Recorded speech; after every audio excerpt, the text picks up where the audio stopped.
Ah, yes. And so to begin, I believe we should first deploy these two, since we did consume them in creating this thing, the prototype router. Hmm. Trying to think of exactly how I can use these to make a good RAM cell bank. Because you see, with this you can take information directly from the ALU and, well, technically the main bus that connects to the ALU, and then use the control signal to select any one of these, which can each one be one register, and then do the inverse with this by selecting which one to pull from, and then these two can be the same control signal. However,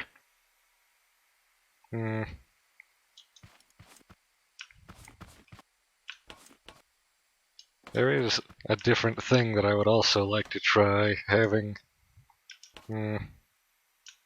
using this router or something similar to it.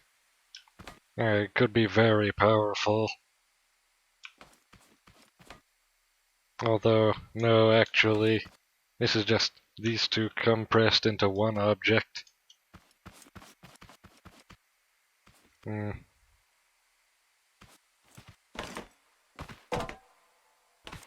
this is one of the most important things to get right, because your cache is going to be not only huge if you do it wrong, it's also going to have bad latency, and also because of how many working parts are in the design, it could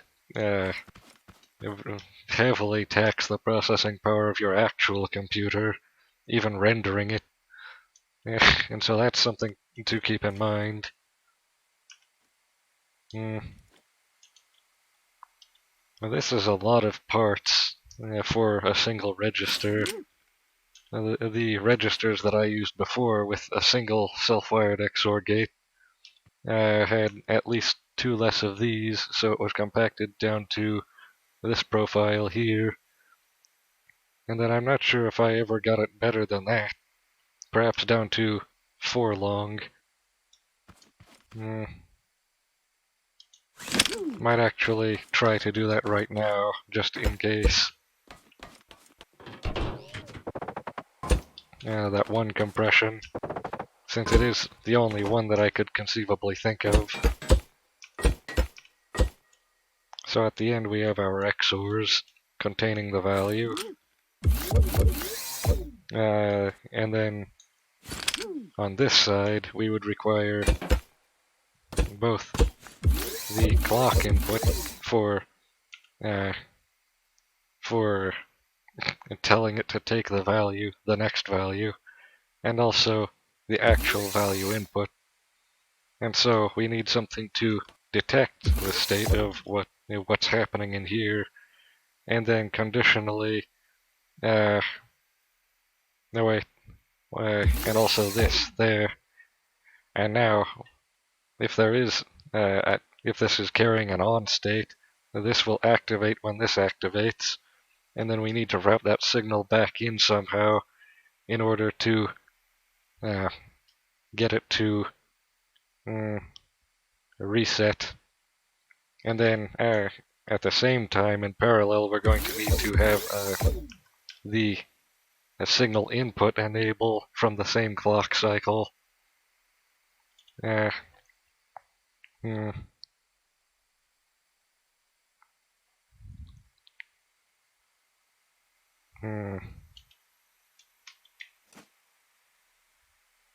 Or perhaps there's a lot of things to try, so we might as well just try one thing to start with.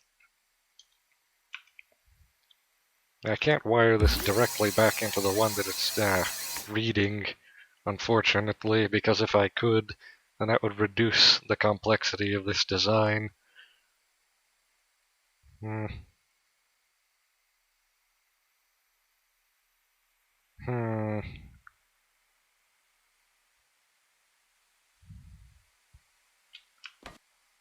Trying to think of exactly all of the things that I can do with this. I could just wire this to here and then back in, like how I did before. The final design here is 7 long.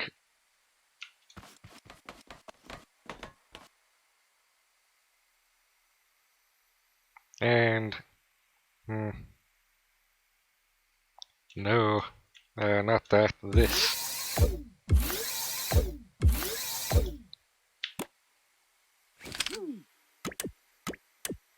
Oh. Yes, working register design now. Or technically, this is a D flip-flop, not our full register. A 1-bit register. But taking a look, this is now 6 pieces long, whereas this is 7, which is already an improvement. This design is becoming obsolete as we speak. And what else? I feel like there are still many improvements that can be had here.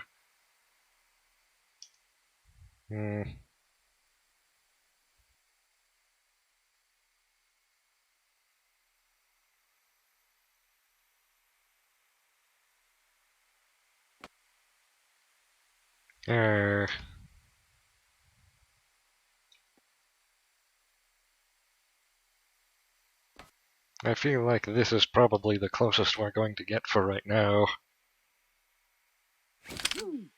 Unless... what if there's a different way to...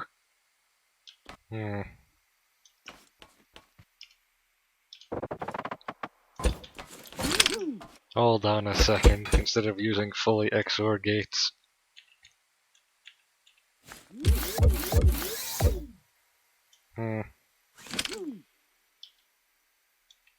Not that one, perhaps this one? Or...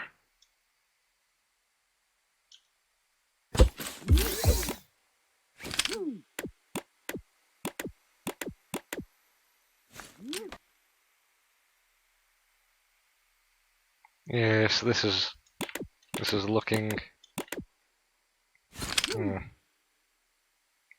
Oh, I see a pattern now. Yes, an idea is now forming.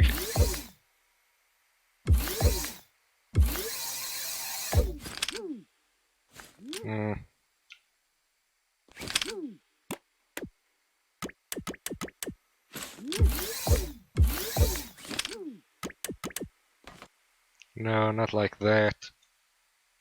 And this doesn't even really need to be a gate. It just needs to be a conveyor. Now, what we want is... if...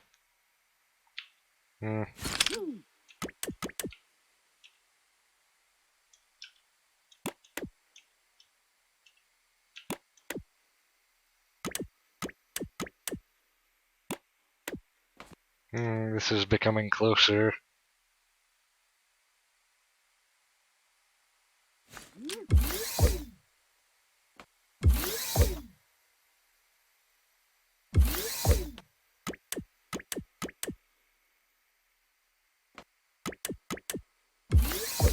There must be some configuration in which this works.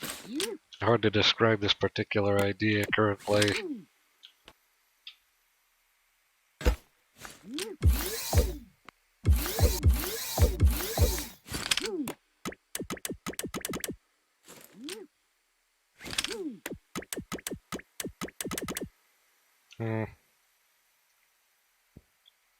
The real problem is with 2 regular NOR gates this would work, but there's an extra gate here. Oh, I think I know. Hold on.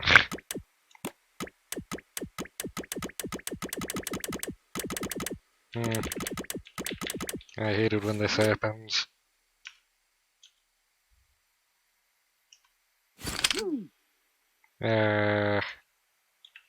There.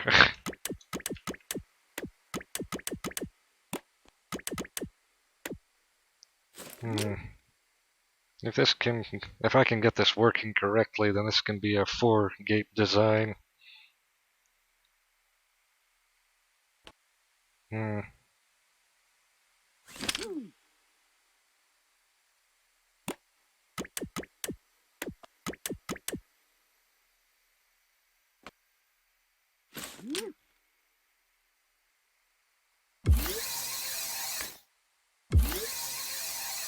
Yeah, so this returns to here.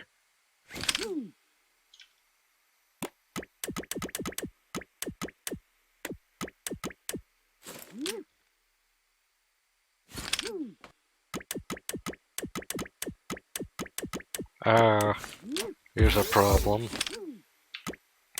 And here's the problem that it fixes.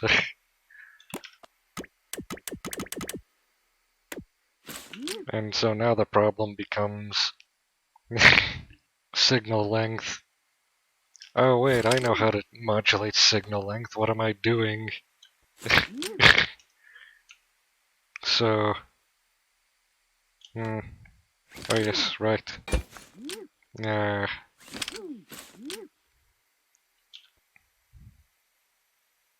hmm, like this. Or, no, like,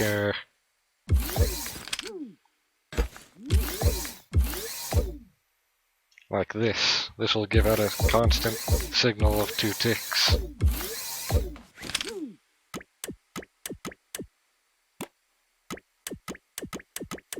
I'm not sure 2 is enough. Perhaps 3.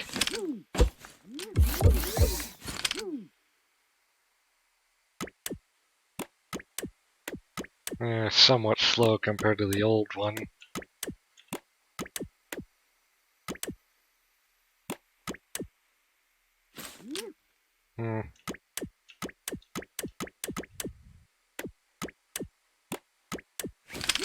Yes, this looks correct.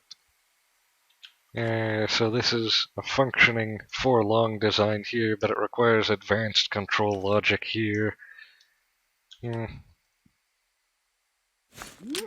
A 3-tick signal this time. And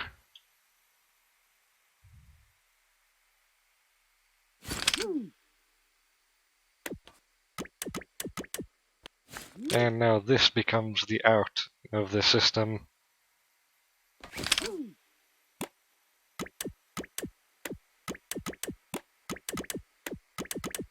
So it's also somewhat spaghettified inside. Unfortunate. That part is not entirely difficult to fix, however.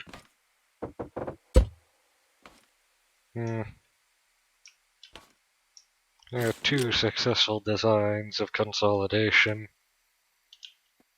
I'm going to keep those for later. Oh, but that's not good. I don't want that. As this has many problems so far.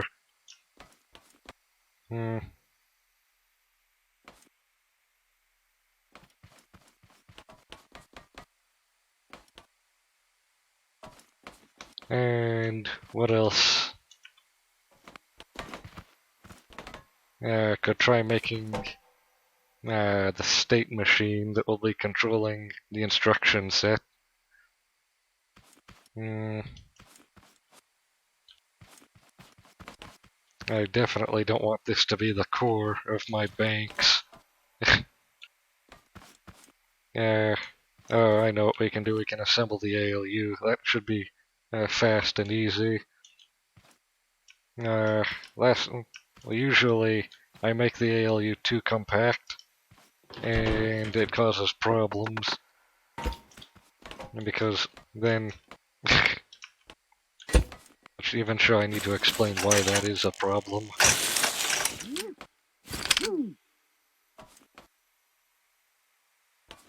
So this time I'm actually going to be spreading everything out so that everything has room to breathe. At least 2 tiles of room. Actually, no, at least 3 tiles.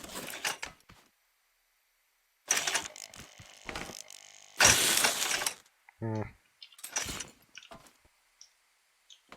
I don't like how that's misaligned.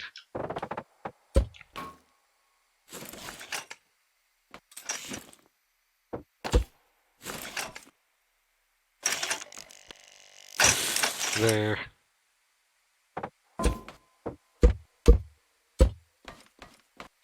So now we are building standards for how this is going to work. It's going to be like city blocks. And these 3-tile wide gaps are going to be like roads. And on this side have the logic array.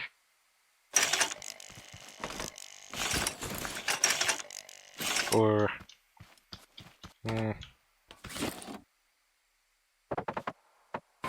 I would like it to face the other way this time. Like this.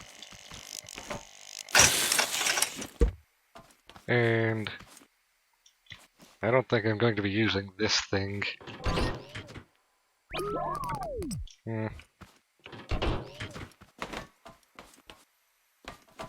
And yeah, there'll be a flow from this side to this side. And so now we need... Actually, I know exactly what we need. These things over here.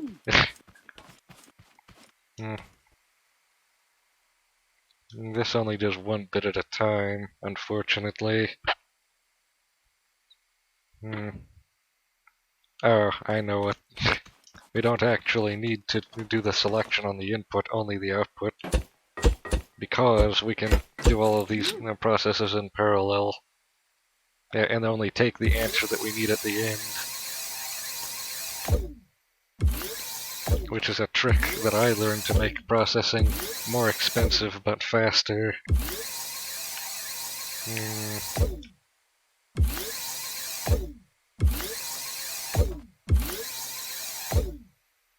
And finally this side.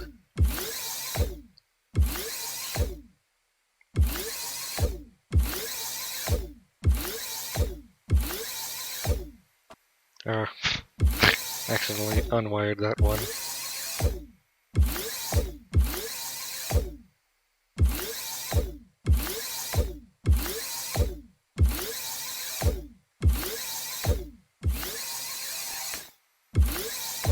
There.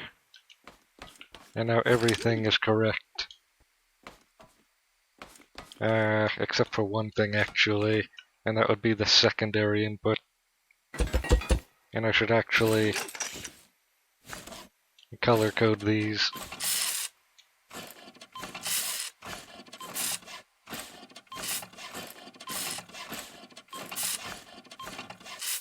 Purple is the secondary input color. A modifier input in this case. And so that one goes here. And also into the same logic gates as before. But since this incrementation and decrementation operation is a unary process, it only takes one number and gives one number, it will not be taking a modifier input.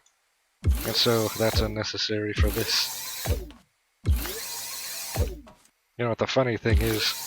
You can do everything in computers and math using only unary operations, as is proven by some esoteric programming languages. Most famously by one with a very vulgar name. And I'm pretty sure if you don't already know what I mean, it won't be too difficult to find. There. And so now everything, look at this. This is perfect organizational skill. Excellent. And then finally at the end, that's where we need our selector. And I still hate how this one works. Oh, I know. We can just remove these stubs after we've taken the ones that we need. Or, that's bad wording. I should say, remove these parts once we use the inner portion here so that this stops holding it low. Or something like that. I remember at some point being able to do this without this extension, but I can't remember how or why.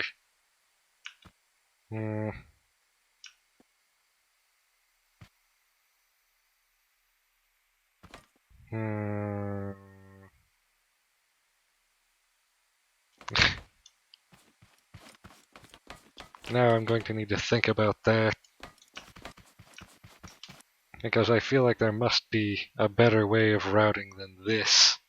This disaster.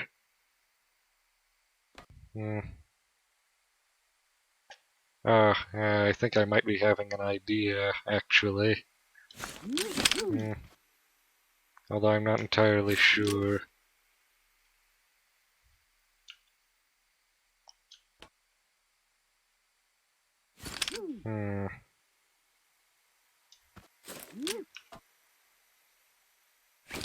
No, I think this is good enough for now, actually. Instead of taking it, I should just make a copy. There. And now to affix this to this part here. It should not be too difficult. Control signal in for selecting instruction. The base input, which is going to come from the accumulator, and the modifier input that's going to be coming from the next down portion of the stack. Or actually, should the modifier be from the top of the stack or the bottom of the stack? A very challenging question.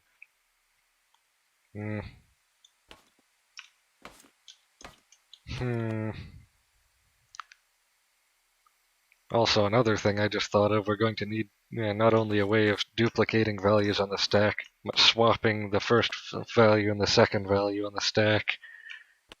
Especially since these operations are going to be direction dependent. So now, which one of these we wire to which other ones is going to determine... Actually, we need 3 more of these. It's going to determine what the instruction set layout is, which instruction goes where, and that can be completely arbitrary. And ultimately, the only reason it would matter is for ease of use of the end user, the programmer. There. We don't actually need all of this, so I might as well cut some of it off. So, counting the instructions, we have 1, technically 2, but those can both go to the same slot. Or could they? No, never mind. That's 2, 4, 8. Just 8. I feel like in this sector there's just 8 instructions, so there's 4 and there's 8. Can cut the rest of this off.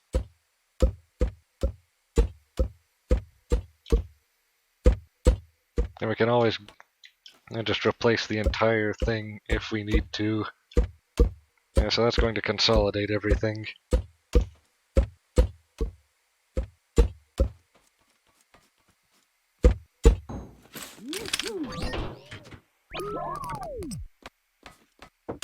There. And so the most basic instructions should go first, and then the less used instructions are going to go after that. And so the least used instruction in this case is XOR, which should go at the end here.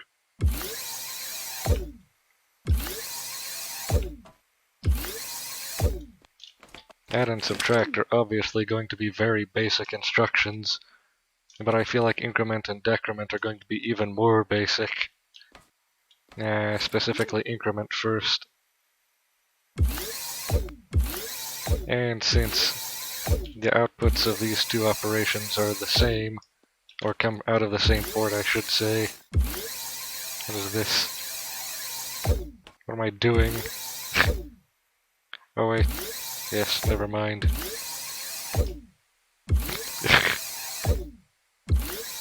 Hard to work at these awkward orientations. In fact, I probably should have turned this card upright.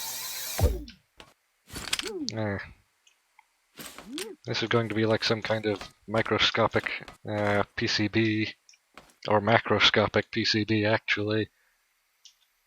There's add and, ink and deck, count up and count down. Yeah, this being the down, which should actually only activate under a specific case, which I can specify to it. I can tell it if the control signal, which should go into all of these ports at the same time, shouldn't be too difficult to wire. If the control signal is this is on, but none of the others are on, then it should perform decrement.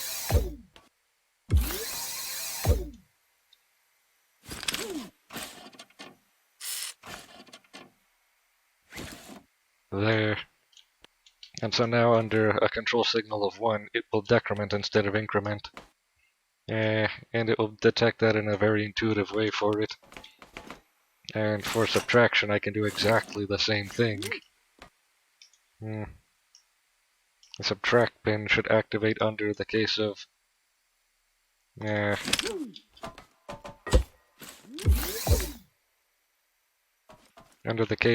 instruction 3, which is the 4th instruction.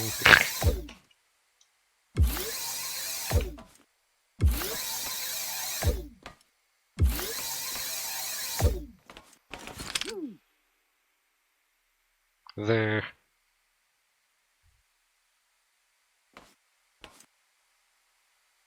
And that's functioning correctly now as well. And so the next 2 instructions should be add and subtract.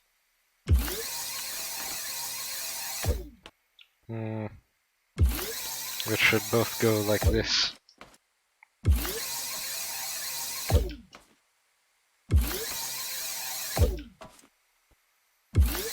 This is the entire design process that I was cutting out of the first series. Although, in that series, the design process was much more primitive. I was not nearly as skilled or experienced as I am now. And so now that's the first 4 instructions, and the last instruction, XOR. The first instruction should be and then OR, and then NOR. And so and goes here at the 5th place.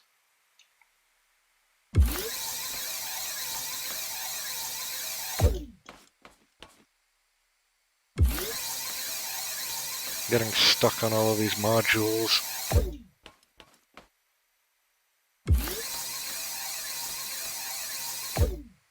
Yes, and now OR at place 6.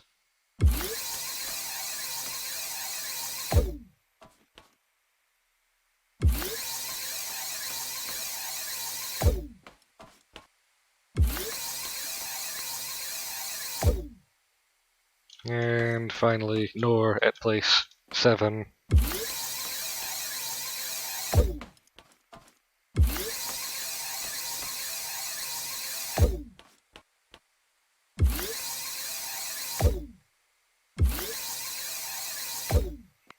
Finally. Everything looks correct here. And this should be the entire... Actually, no. The accumulator. So the output here needs to be routed back to the top of the accumulator, which is actually also the top of the stack.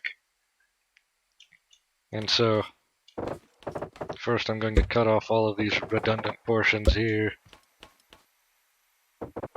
Or should I say vestigial portions, may actually be more accurate. There, leaving a gap of 1 around everything. This all looks correct, except for this actually. There. And The stack. Where should I clamp that?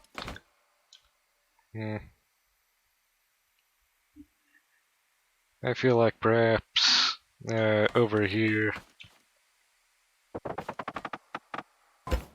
And so this part should be expanded to hold the stack.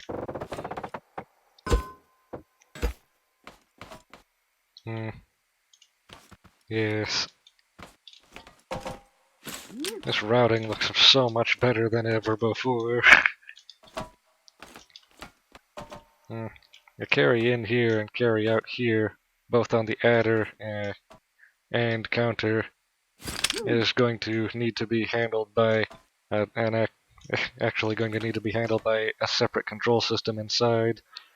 There's going to need to be a special operation for carry, carry enable. So it should always store the last carry that happened in the last instruction. And then there should be an operation for applying that carry to the next operation. And so that's for arbitrary length arithmetic. And it should also apply to the shifting in the shift accumulator and both the counter and adder, which are the only three parts that use such an overflow. There should always be overflow handling in the system somewhere to account for possible errors and also allow for greater capabilities. This here is going to be the stack, so I'm actually going to move that aside. And there are currently 8 entries in this stack, 4 bits wide, 4 wide, 8 deep. That's the volume of that stack. Technically the area, since it's two-dimensional, a two-dimensional matrix. And this should be the top of the stack at 4 bits wide, 1 bit deep. So that would actually be 9 bits deep, 4 bit wide.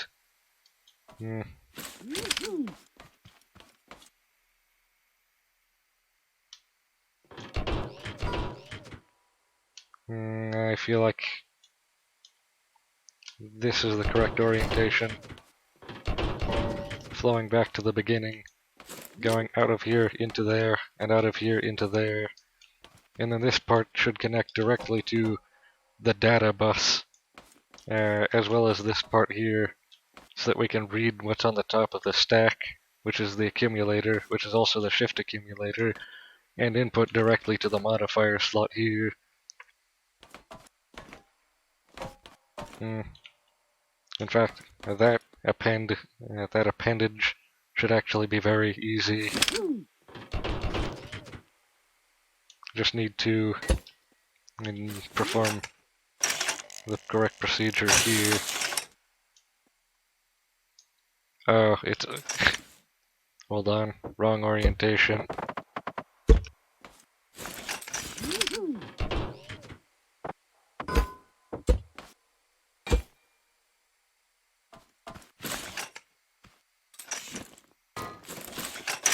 And making sure it's upright. There. Oh, it was already upright.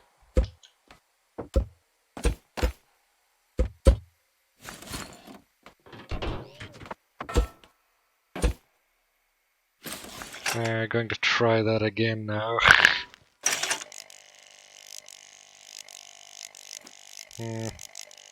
Very hard to tell. There. Now it's correct. In retrospect, I should have just placed a landmark on it like this to tell which orientation it's in.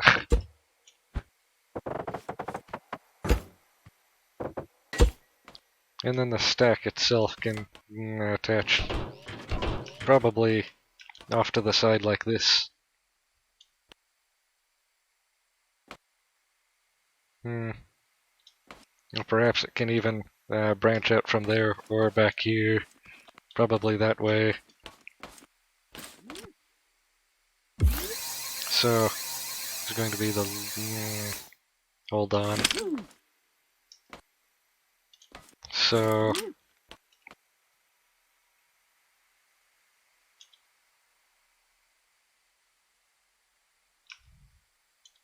going to be up and down, and so the least significant bit should be here. It should be fine as long as we just stay consistent.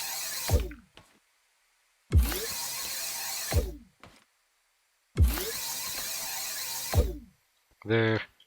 And then from here we can... No, not those.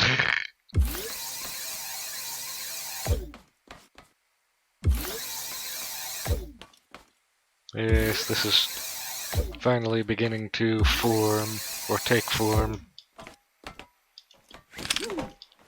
You know, it's funny, this is a lot more compact than even my first ALU, which had minimal functionality. Well, compact in terms of actual mass, not density. This is very dispersed. Which I am beginning to feel is actually preferable now. It's not a good idea to press your design into a cube. Well, it's aesthetically good, and also very space efficient, but trying to do maintenance on something like that, you can forget about it. And then, after that, the stack is going to add an entirely new dimension of complication to this problem, so I'll save that entire thing for later. And now this system should actually be fully functional internally. All I need to do now is wire the control signals correctly, and wire this input, the data input, to the data bus. And there also needs to be a data bus implicitly. This thing is a nightmare now that I look at it. Now I need to design some kind of state machine, which is something I have never designed very well before. This is a primitive state machine that performs operations unconditionally. I have a feeling the best way to do it is to have, like in an FPGA, field programmable gate array, a ROM that you program with logical connections, and so you can program that to be your simple state machine.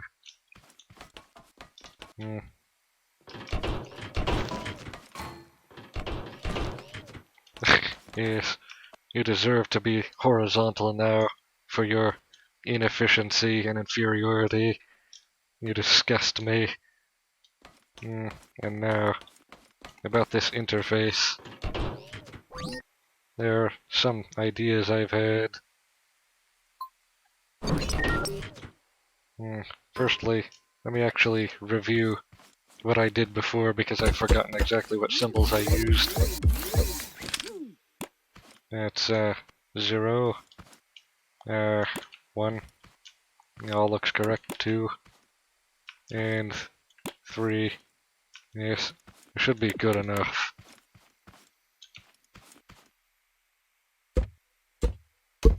Hardly able to make very much better on such short notice. So 4 digits of this. Hold on, let me calculate. Maximum value of 4, maximum value of 6, no, 3. Because remember, it's every power of 2 minus 1. And in this case, it's actually every power of 2 minus 1 starting at 3 or 4 if you omit the minus 1. And so that's 3, 15, wait, no, it's powers of 4, isn't it? Yes, powers of 4. So it's just that 4 and 16 line up with the powers of 2 for esoteric reasons. So it's 3, 15, I think 63, and then 255.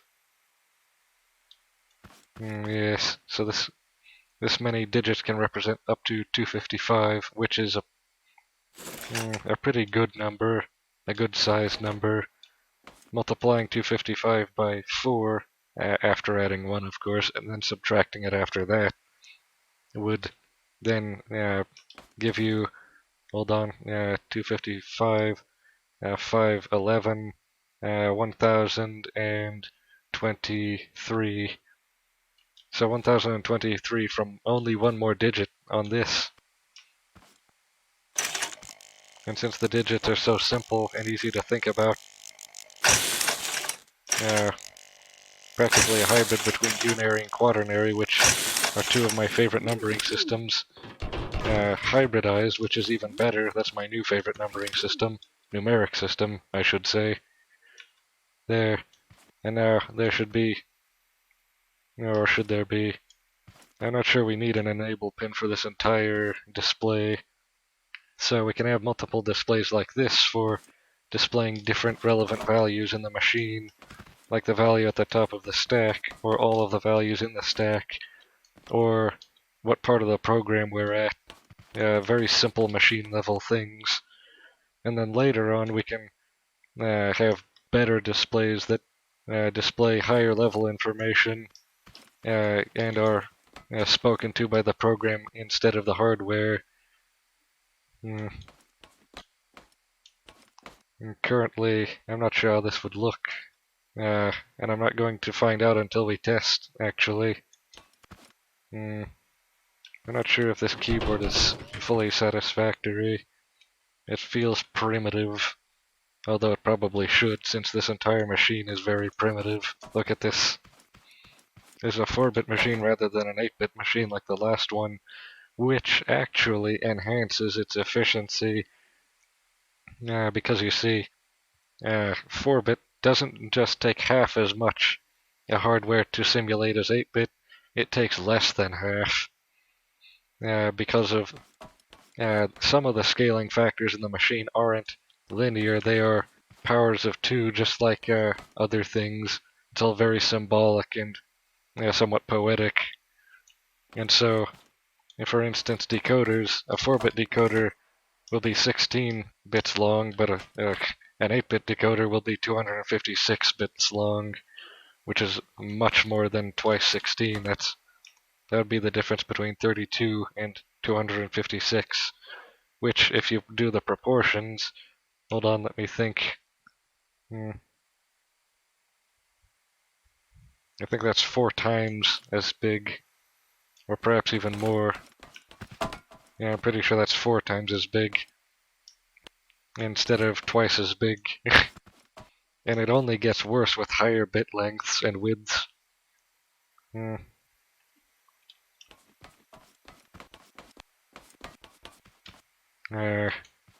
So many things to work on, and so difficult to pick which one to do at the time.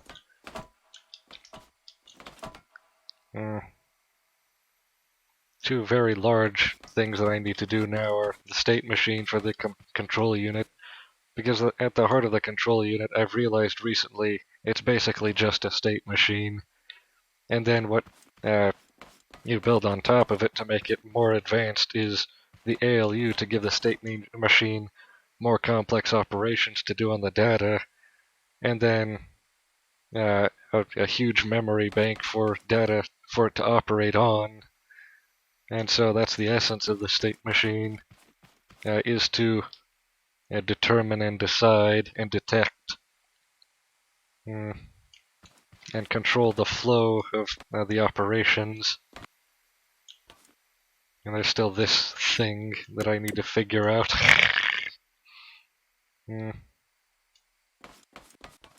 Eventually, we're probably going to want to have something analogous to a USB slot, or multiple of those actually.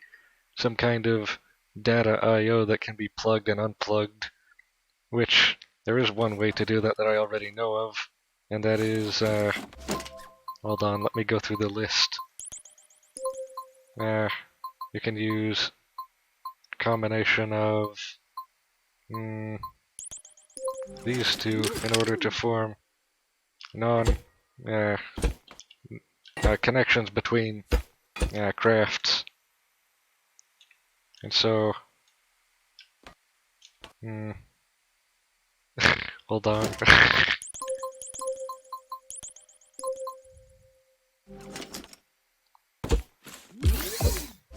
There, and now I just need to...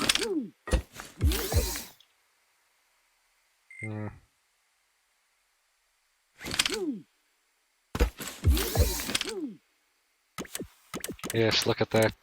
And these can be two separate objects now. And so that's how you can do that. Although, in order to make it very reliable, you'd need to optimize it somehow. Actually, I know one way to do that right now.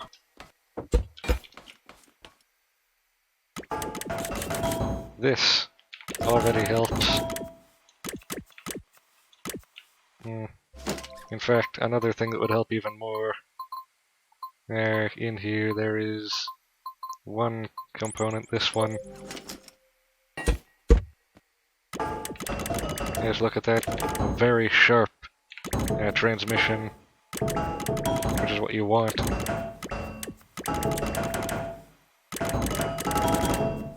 Yes, that can transmit information very quickly if you do it right. And so, remembering that for later. Strangely mechanical way to do it, but how else are you going to make non-solid connections between separate bodies? You'd practically need to be some kind of wizard to be able to do something like that.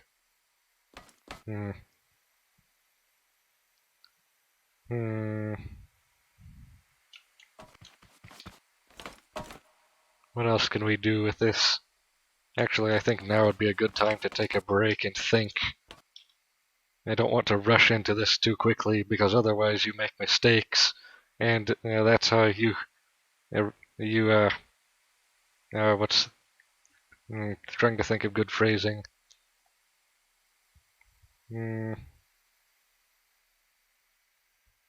Never mind that. It's how you get a bad machine, is essentially the meaning, but I was going to say it in a funny way, but I couldn't think of a way to do that. Goodbye now.